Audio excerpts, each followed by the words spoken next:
So, Greg, there is a recent push to improve the U.S. airports. The current infrastructure bill is setting aside $15 billion to improve airports across the United States, which means that this will be one of the sectors with the highest paying jobs and opportunities. Yet last year, airports couldn't meet the travel demands because they couldn't find workers and facilities needed updating. From your experience as president of the Airport Council International, do you think young professionals know about these career opportunities? I don't think they do. I think there's a lot of reasons for that. I do think, by the way, your comment about airport staffing and the travel problems last year, I mean, part of that was from, whether it's controllers or whether it was pilots or whether, all kinds of decisions a lot of people made. Most people don't know that most people who work at an airport don't work for the airport, TSA, or they work for the airline, or they're contractors, or they sell hamburgers or whatever. But I think airports are not all that well.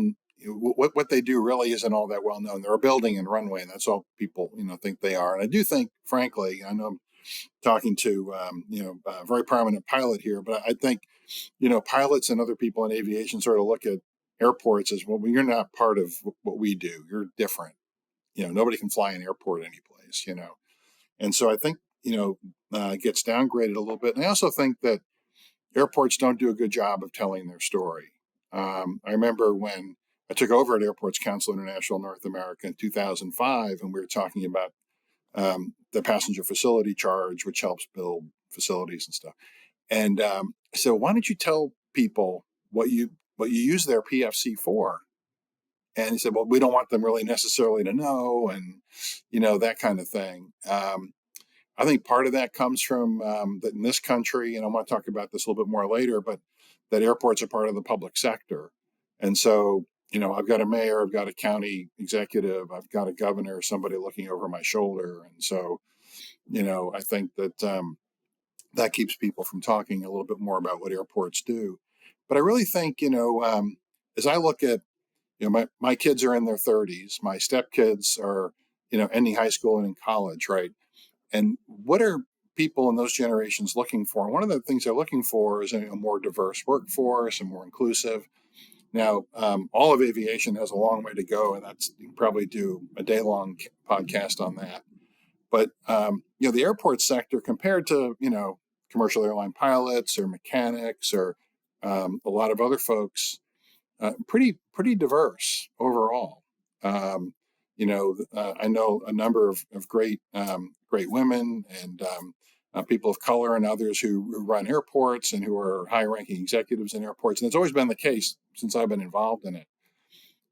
So while it's not as good as it can be, it's better than a lot of other places. And I would think for a smart young person working in an airport can be a really great start to a career, and I think a really great career. So, I tried to get some of that word out when I was at ACI. I know my successor has kept it up, and we have decades of being overlooked to overcome.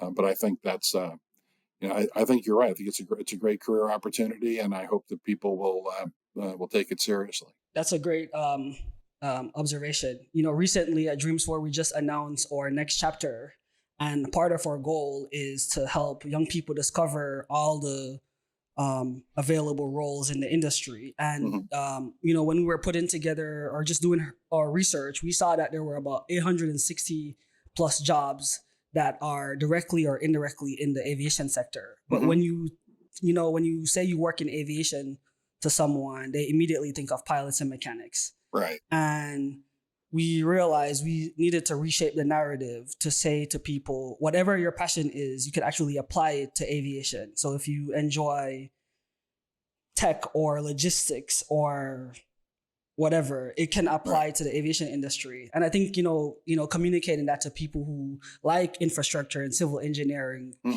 they could see that airports are a fascinating place to work as well.